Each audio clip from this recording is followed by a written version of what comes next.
Hi guys, today I'm going to show you how to index the gears on a rear derailleur. This is assuming you fitted a new cable, or the existing cable maybe has had a few miles on it and your bike is no longer going into gears as smoothly as it used to. If you fitted a new derailleur, you need to look at a different video which is in my channel.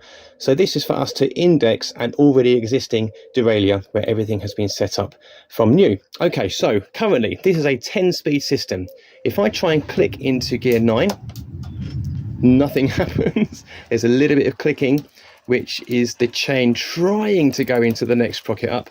So if I go into gear 8, this now goes into 9, and if I go into 7, this now just about gets into 8. So it's a whole gear sprocket behind, which is because the chain is too loose.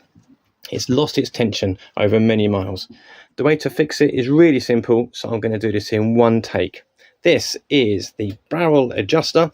You usually have one of these here at the derailleur end and also one at the gear shifter end, which doubles the opportunities to change. If the chain is really out of alignment and it's just not going up to the gears at all, then you're going to have to adjust further down as well. You're going to have to adjust the nut and move the whole cable along.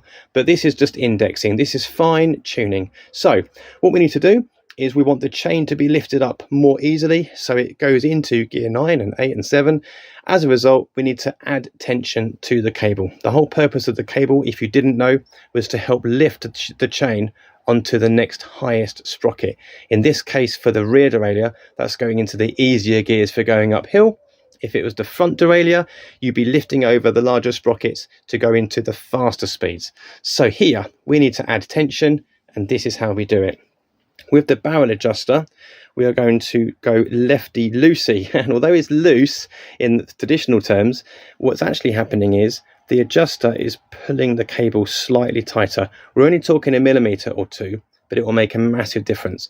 So I've done about half a turn here. Normally you would do this while turning the pedals as well. So I'm going to come off camera a little bit and do it at the same time. So I've adjusted it by feel. Let's shift into gear 9 and see what happens. Actually, it's gone straight first time, which is great, but it might actually not be great further up. Let's have a look. Into 8, 7, 6. You hear that? Yeah, that's possibly the noise you've been experiencing, and it got there in the end. Let's go down and try that once more. It's just struggling. So as I pedal, I'm also going to turn the barrel adjuster. It should jump into place.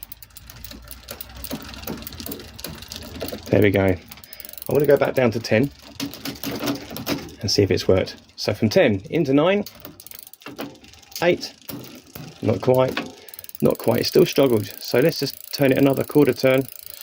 The cable was really stretched. Okay, 9, 8, 7, 6, and into 5, 4, 3, 2 and 1. And then back down we go. If it struggles to go back down, it means we've added too much tension and we need to let off a little bit. But in this case, it's absolutely fine. So there we go. One take of a video. It took 3.5 minutes to show you how to index the gears on a rear derailleur. I hope that's helpful for you. If it is, please like, please subscribe to the channel, and I'll upload more as and when time allows. There we go. Job done. See you next time.